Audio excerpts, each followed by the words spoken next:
Apparent weight of a body in a lift और elevator. Lift और elevator में कोई फर्क नहीं होता है, दोनों यूएस के हिसाब से या इंग्लैंड के हिसाब से बोल रहे हैं, इसका फर्क होता है।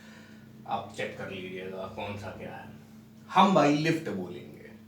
लिफ्ट बोलने में कम मेहनत लगती है, क्योंकि पहला केस, दूसरा केस, तीसरा केस, चौथा केस।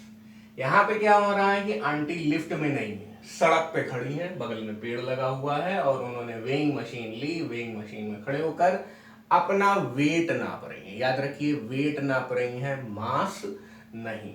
तो क्या होगा कि आंटी इस पे पुश करेंगी mg और मशीन पुश करेगा r। ठीक है, r मतलब नॉर्मल रिएक्शन, तभी तो बैलेंसिंग होगी। तो r is equal to mg हो गया। कुछ लोग इसे r minus M G is equal to 0 भी बोल सकते हैं। ठीक है, अच्छा क्या होता है, r ही आपका वेट होता है। मशीन क्या करती है, ये नापती है कि हमें खुद मशीन को कितना नॉर्मल रिएक्शन देना पड़ रहा है और वही वो रीडिंग दिखा देती है। तो सड़क पे जब आंटी अपना वेट नापेंगी तो जो उनका ट्रू वेट होगा वही r is equal to M G पता चलेगा। m उनका मास है, g से मल्टीप्लाई 99.8 से मल्टीप्लाई किया तो जैसा वेट है वही आ गया। इसीलिए ना आंटी खुश हैं और ना ही दुखी हैं। और ये कोई इंटरेस्टिंग बात नहीं है। रुकी हुई लिफ्ट भी उसी तरह है यार, जैसे आप अपने घर के कमरे में नापें, लिफ्ट भी तो एक कमरा है। यहां पे भी वही सिचुएशन आएगी, r minus M G is equal to 0। जब लिफ्ट ऊपर जा रही है यूनिफॉर्म वेलोसिटी से, यानी कि कोई एक्सटर्नल फोर्स नहीं लग रही है, तब भी यही सिचुएशन होगी, r minus M G is equal to 0। और ऊपर जाए चाहे नीचे जाए, r minus M G is equal to 0। हर बार आंटी बहुत ही ज्यादा नॉर्मल है, ना खुश है ना दुखी है। हमें भी मजा नहीं आ रहा, आंटी को भी मजा नहीं आ रहा है। ना वेट बढ़ रहा है ना वेट घट रहा है। So these four cases are extremely boring. यहां पे कुछ नया हुआ ही नहीं। जो सड़क पे वेट है वही रुकी हुई लिफ्ट में वेट है, वही यूनिफॉर्म वेलोसिटी से ऊपर जाती हुई लिफ्ट में वेट है, वही वेट यूनिफॉर्म वेलोसिटी से नीचे जाती हुई लिफ्ट में है। Very boring four cases. तो एक बोरिंग बात लिख लेते हैं, generally the weight of the body is equal to the gravity force. मतलब कि भाई अगर लिफ्ट जो है ऊपर जा रही है, यूनिफॉर्म वेलोसिटी नीचे से जा रही है, या हम जमीन में खड़े हैं या हम कमरे में खड़े हैं, भाई ऐसे ही तो होगा यार। या तो हम अपने घर के अंदर होंगे या हम अपने घर के बाहर होंगे, और क्या कर सकते हैं वेट नापते समय। तो ज्यादातर ये बात हमेशा ट्रू होती है और हमारी वेइंग मशीन जो है हमारा सही वेट बताती है ना। याद रखिएगा, यहाँ पे अगर आंटी का मास 60 केजी है, मास अगर 60 केजी है, और यार ग्रेविटी में 9.8 नहीं मान रहा हूं मैं, 10 मान रहा हूं, ठीक है, तो आंटी का जो वेट होगा वो 600 न्यूटन हो जाएगा, है कि नहीं। 60 यहां रखा, 10 यहां रखा, 600 न्यूटन उनका वेट आ गया। तो जो वेट उनका है 600 न्यूटन, वही वेट मशीन बताएगी। ठीक है, तो जनरली हमेशा ऐसा ट्रू हो जाता है। अब जो अपना mg है, इस तरह की केसेस में कई नामों से जाना जा सकता है। एक तो क्या नाम, ग्रेविटी फोर्स, यही नाम लिख दो। दूसरा नाम वेट, और तीसरा नाम this will be equal to normal reaction R. ऐसी सिचुएशन में ऊपर चार जो सिचुएशन बनी है वहां ये सारी बातें बोलना सही हो सकता है। ठीक है, mg ग्रेविटी फोर्स के बराबर हो गया, खुद ग्रेविटी फोर्स है। mg वेट के बराबर हो गया, और mg नॉर्मल रिएक्शन के बराबर हो गया। इन चार केसेस में ये नीचे वाली बात सही है, बट अगले तीन केसेस में ऐसा नहीं होगा। अब लिफ्ट एक्सेलरेट करेगी, एक्सेलरेट करते हुए ऊपर जाएगी या फिर नीचे जाएगी। अब आंटी क्या कहेंगी, मैं ठहरी रही जमीन चलने लगी। देखो क्या होगा, हमने याद करो जब लिफ्ट रुकी हुई थी तो क्या इक्वेशन बनाई थी, रुकी हुई लिफ्ट में आंटी का जोड़ा, हमने इक्वेशन बनाई थी कि भाई R minus M G is equal to 0। जानबूझ के हमने ऐसा R is equal to M G को हमने जानबूझ के ऐसा लिखा था। अब वो काम आएगी बात, देखो यहां पे भी R माइनस एम जी से शुरुआत करो, अब 0 नहीं लिख सकते क्योंकि आंटी एक्सेलरेट कर रही है भाई ऊपर की तरफ लिफ्ट के साथ साथ, तो एम ए ये किसका मास होगा, आंटी का, ये किसका मास होगा, आंटी का। ये मत सोचो कि लिफ्ट का भी मास ऐड कर लेते हैं उसमें, ठीक है। अच्छा, अब हमेशा ये बात ट्रू होगी कि R is equal to W सही होगा, ठीक है। तो मैं तो हमेशा आंसर R में ही निकाल लेता हूं, बाद में उसको W कर लो।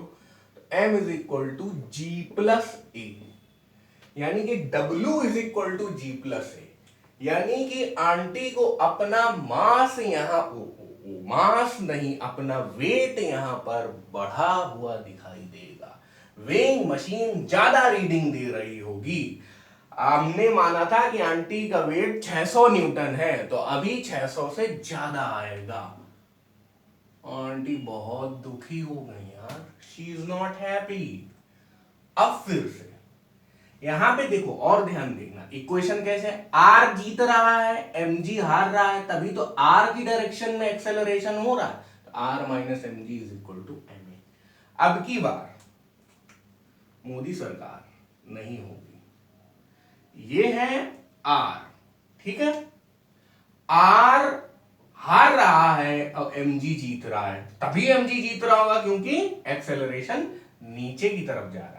तो एम जी जीत रहा है, आर हार रहा है, एक्सेलरेशन नीचे की तरफ है, तो हम लोग कैसे लिखेंगे, M G minus R is equal to M A. अब देखो R is equal to M G minus M A, R is equal to M into G minus A. वाला आंटी इज हैप्पी, उनका जो भी वेट था उससे कहीं कम वेट आ रहा है, 600 न्यूटन नहीं 400 न्यूटन आ रहा, यहाँ 600 न्यूटन नहीं 800 न्यूटन आ रहा था। 600 है तो आंटी नॉर्मल है, स्माइल इज नॉर्मल। 600 से ज्यादा है आंटी दुखी हो गई, 600 से कम है आंटी खुश हो गई। अब खुश आंटी को परेशान करते हैं, कैसे, lift cable broken, lift cable broken, यानी कि जो लिफ्ट में केबल थी वो टूट गई। यहां पे क्या हो रहा है, फ्री फॉल हो रहा है। अब ये सब समझा दूंगा। फ्री फॉल का मतलब ये है कि यहां एक्सेलरेशन डाउनवर्ड्स की तरफ है और G is equal to A हो गया, या A is equal to G बोला ज्यादा अच्छा रहेगा। A is equal to G, acceleration downwards is gravity itself. अब यहां पे देखना, A की जगह G रख दो तो R is equal to M G minus G, यानी कि 0, यानी कि नॉर्मल रिएक्शन 0 हो जाएगा। नॉर्मल रिएक्शन वेट के बराबर होता है, यानी आंटी का वेट 0 हो जाएगा। आंटी इज एक्सट्रीमली हैप्पी नहीं, क्योंकि आंटी बिल्कुल हल्का महसूस कर रही होंगी और जरा सा उठेंगी उछलेंगी तो हो सकता है टेढ़ी हो जाए। ऐसे केस में she will feel that she is in space. समझे, इन्हें वेटलेसनेस महसूस होगी। क्या महसूस होगी, वेटलेसनेस महसूस होगी, ठीक है। अब आंटी का रिएक्शन जो है ज्यादा अच्छा नहीं है, शी इज नॉट हैप्पी, इन्हें अजीब सा लग रहा है, ऐसा तो कभी फील ही नहीं किया। आंटी को और परेशान किया जाए, हम कह रहे हैं लाइए आपका सूटकेस आपके सर पे रख देते हैं, अच्छा लगेगा आपके सर पे। She will not feel the weight of any body on her head, क्योंकि वेटलेसनेस इन्हें लग रहा है तो ये भी weightless, everything is in space. हम कह रहे हैं कि चलो सूटकेस हटा देते हैं आंटी, नहीं अच्छा लगा, मजा नहीं आया आपके सर में रखकर, इसे हम लोग आपके हाथ में दे देते हैं। हाथ में दे दिया, उसके बाद उन्होंने उसको छोड़ दिया, छोड़ दिया तो वो सूटकेस वहीं फ्लोट करने लगा। तो आंटी क्या कहेंगी, अरे ये तो क्या हो रहा है भाई, जादू हो रहा है, सब कुछ उड़ रहा है यहाँ पे। तो ये वेटलेसनेस का माहौल बना कैसे भाई, जब ये लिफ्ट पूरी नीचे जा रही है जी से, और आंटी भी जी से नीचे जा रही है, सूटकेस भी नीचे से जा रहा है, अपना जो वेइंग मशीन है वो भी जी से नीचे जा रहा है। ऐसी सिचुएशन में जब हमारी वेलोसिटी v है तभी सूटकेस की भी वेलोसिटी v है, and v is a function of time, v is equal to u plus A T, है ना। तो इसलिए ये बिल्कुल उस तरह की सिचुएशन है कि हमें और मेरे सूटकेस को दोनों को हवाई जहाज से गिरा दिया जाए, तो जब भी हम जहां होंगे वहीं सूटकेस भी होगा, और हम सूटकेस को थोड़ा पुश भी करेंगे तो वो ऐसे ही हवा में थोड़ा बहुत लहरा जाएगा।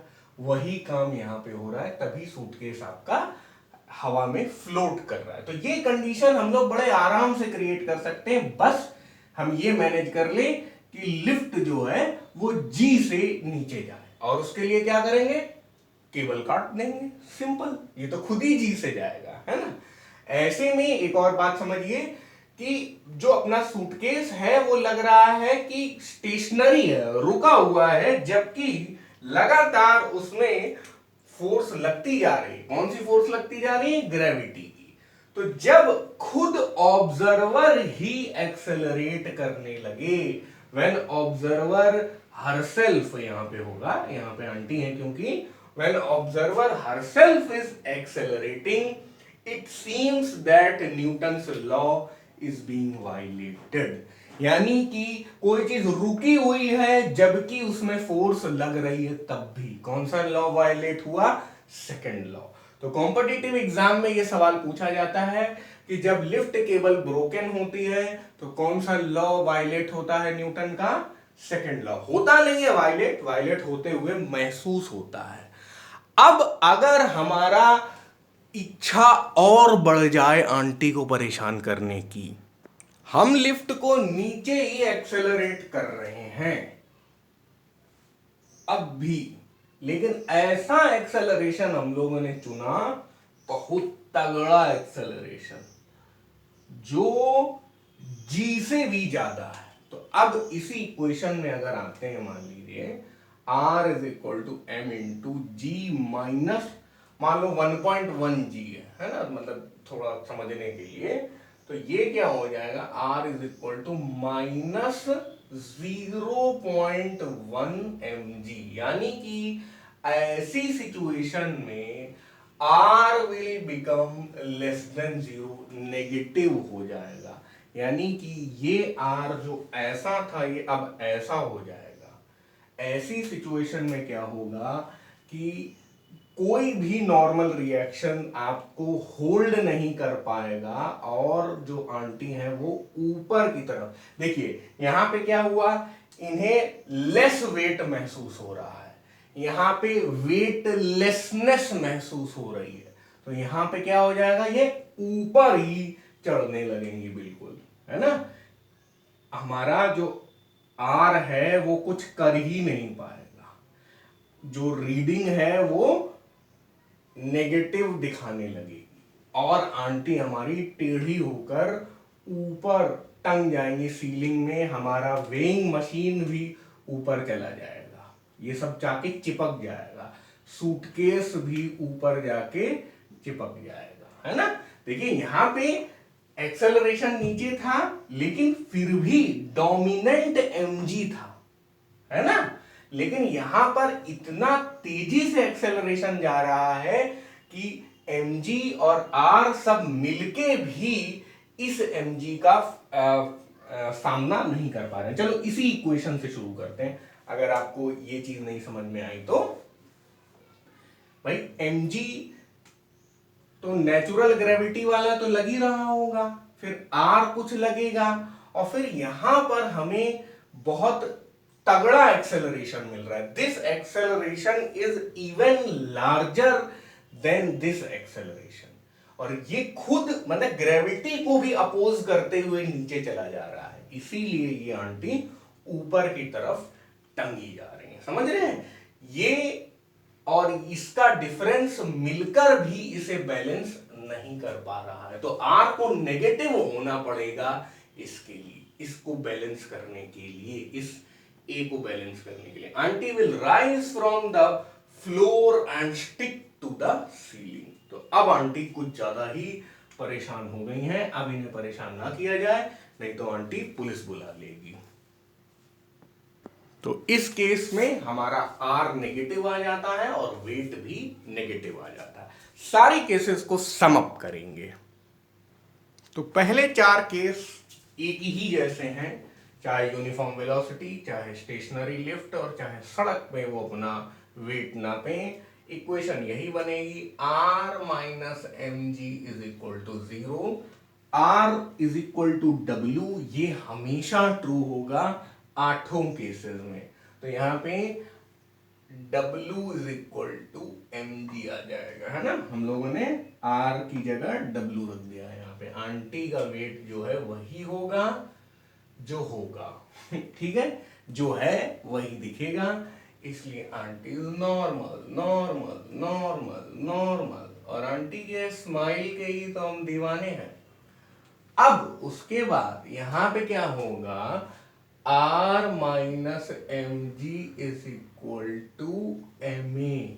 ऊपर जा रहे हैं ना, यहां पे एम जी जीतेगा, M G minus R is equal to M A. तो यहां पे क्या हो जाएगा, W is equal to M G plus A. Aunty is feeling heavy, M G minus A. Aunty is feeling light. Aunty केवल यहीं पे खुश हो पाती हैं, यहाँ पे दुखी रहती हैं। लेकिन अब खुशी भी अति ना हो जाए, मतलब यहाँ पे क्या हो रहा है, ए इज इक्वल टू जी हो गया, तो आंटी के पैर हवा में आ जाएंगे। अब यहाँ पे she is not on the floor, ठीक है। बाकी सब time she is on the floor, she is rocking the floor, ठीक है ना। अब इनके पैर हवा में आ गए, ठीक है। चलो लिफ्ट ही थोड़ी लंबी कर देते हैं, हल्की सी हवा में, मतलब अब ये उछलेंगी तो गिरेंगी नहीं, because she is in space, in space, ठीक है। यहां पे क्या हो जाएगा, एम जी माइनस जी। अब इसी अगर जैसे ये 2 केस कंफ्यूजिंग आपको लगते हैं, तो ये जो केस है इसी में ए की जगह जी डाल दो, तो यहां से W इज इक्वल टू 0 आ जाता है ना, वेटलेसनेस यहां पे।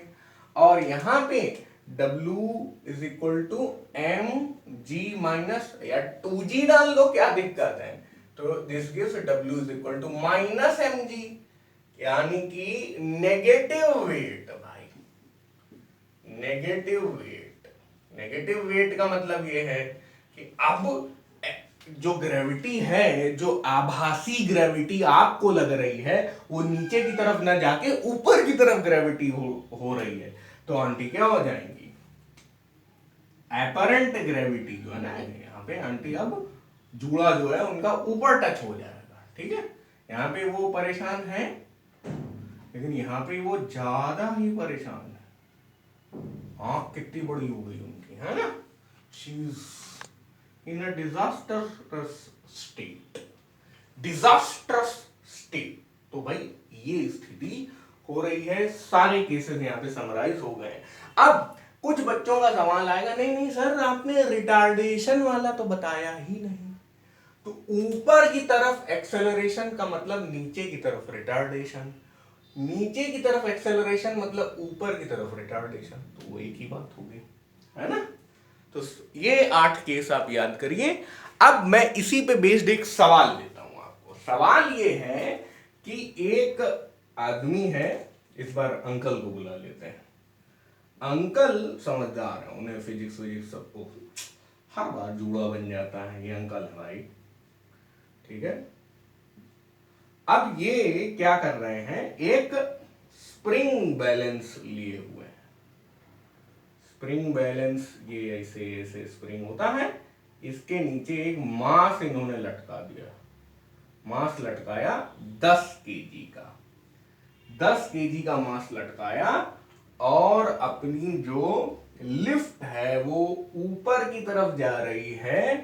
Acceleration a is equal to 2 metre पर सेकेंड स्क्वायर। आप बताइए कि स्प्रिंग बैलेंस की रीडिंग क्या होगी। याद रखिएगा, रीडिंग न्यूटन में आनी चाहिए। 2 मीटर पर सेकेंड स्क्वायर के एक्सेलरेशन से ये ऊपर जा रहे हैं, तो स्प्रिंग बैलेंस की रीडिंग क्या होगी।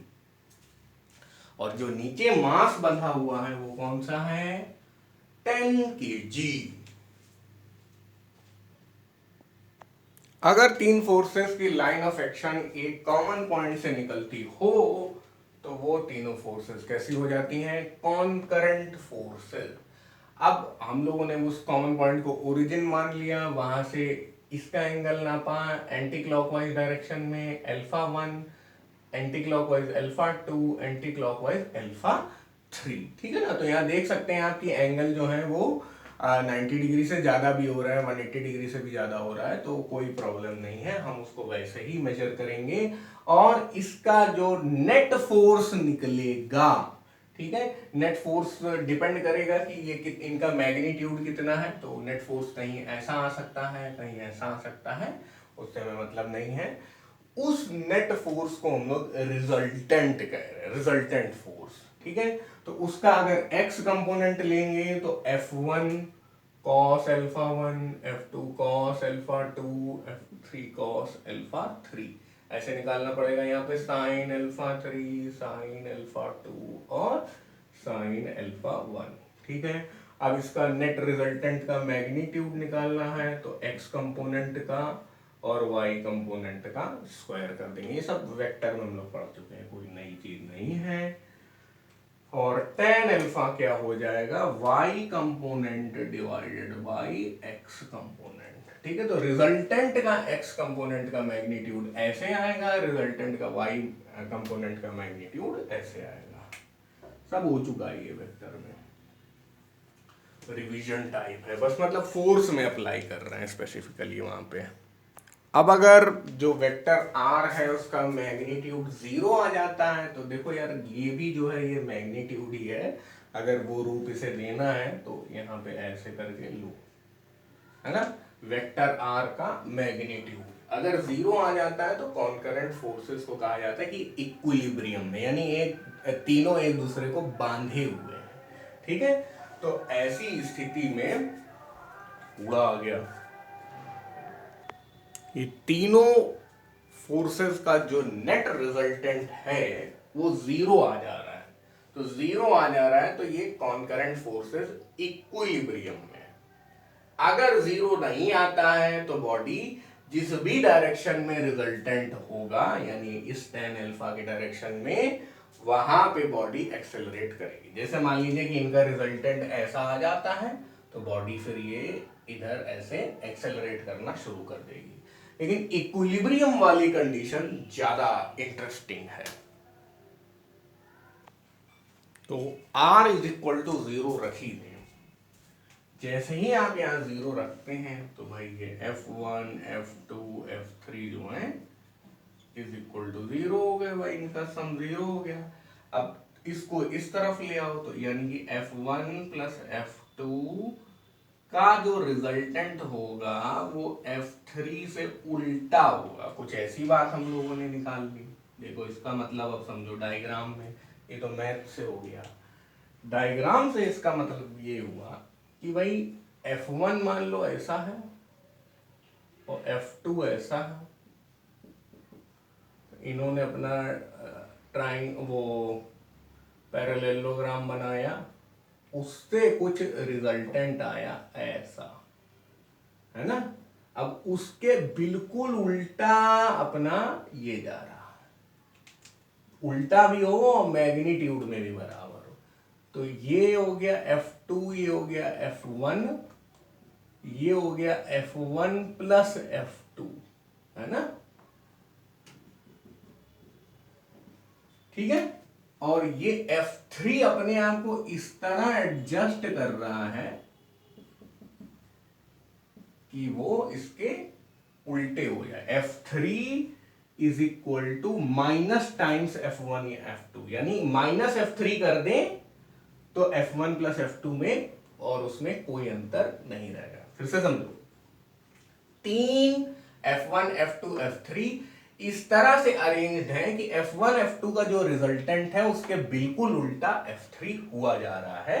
तो ये अपने आप इक्विलिब्रियम में आ जाएंगे और नेट में जो इसका इन तीनों का रिजल्ट, याद रखिएगा ये रेड वाला रिजल्टेंट तीनों का नहीं है, ये रेड वाला केवल दो का रिजल्टेंट है।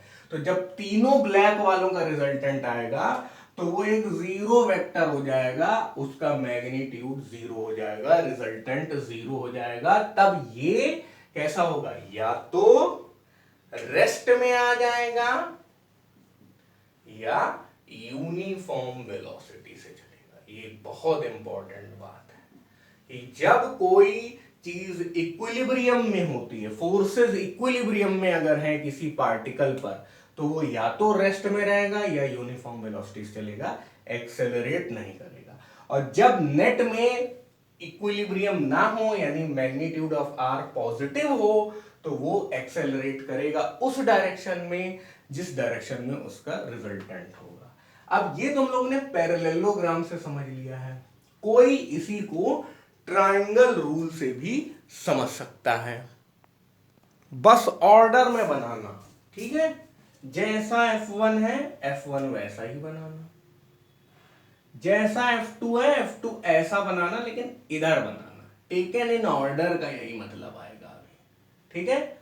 और जैसा F3 है F3 को इसके ऊपर चढ़ा देना, बस। तो हमने क्या किया, F1 F2 और F3 ऐसे कर लिया। फिर से समझना, मान लो ये ढक्कन एरो है इसका, ठीक है।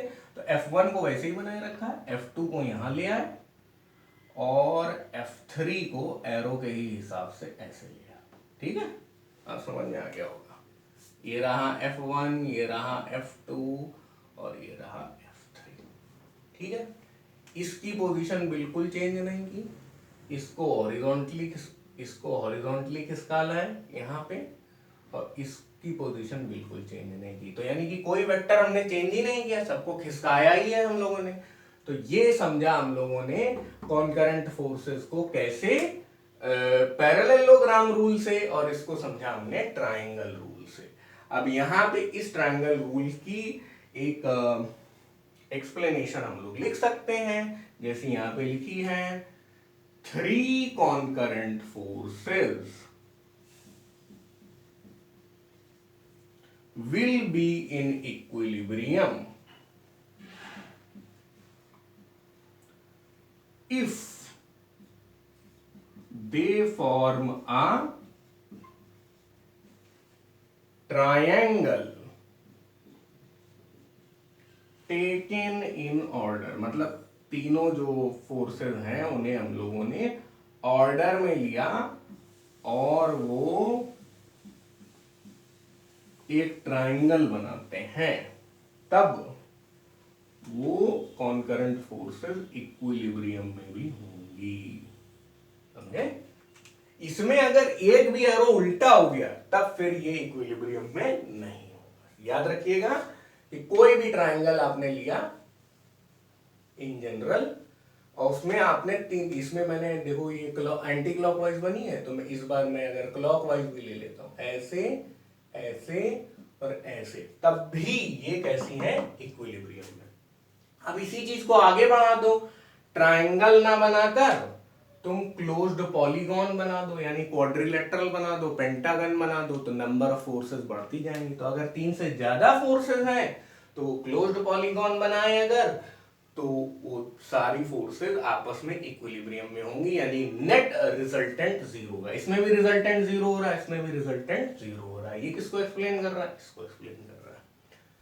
तो भाई हो गया कॉन्करेंट फोर्सेस।